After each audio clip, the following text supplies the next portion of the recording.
Years before Captain Sully and the Miracle on the Hudson, there was Captain Schornsteimer and the miracle landing of Aloha Flight 243 on Maui after a huge section of the fuselage ripped off in midair. Saturday marks 30 years since that incident, and tonight we take a look back. Around 2 in the afternoon on April 28, 1988, Aloha Airlines Flight 243 makes an emergency landing at Kahului Airport on Maui. What really got us was people strapped in the seats, not moving. They're just arms dangling in the air, hair flying in the wind. The top of the Boeing 737 peeled back like a canned good, turning the plane into a convertible.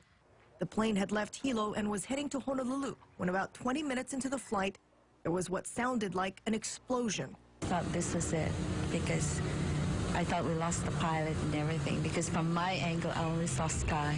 Then I looked to my other side, with my right side, and no walls.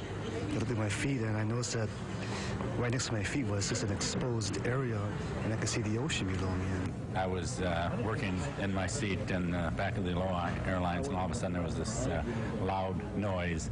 I heard an impact, looked up, and I saw that the plane was falling apart up in the front. Thought we were done. Flight attendant Clarabelle C.B. Lansing was sucked out of the plane. She had been with Aloha Airlines for 37 years. From what I gathered, talking to people afterwards, a few people saw her trying to grab the intercom, maybe to tell them what to do. The plane had been about 15 miles south of Maui, 24,000 feet in the air, when the pilot reported a rapid loss of pressure that ripped open the plane's body. Then I grabbed a piece of paper and wrote my notes, the last notes, and said goodbye to my family. I personally thought we were all gone. There's no panic or yelling or screaming.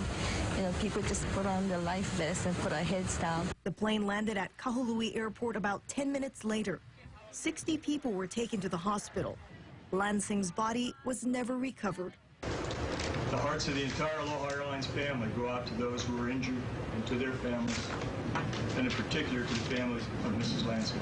She's very sweet lady, easy to work with, and she'll be very much missed.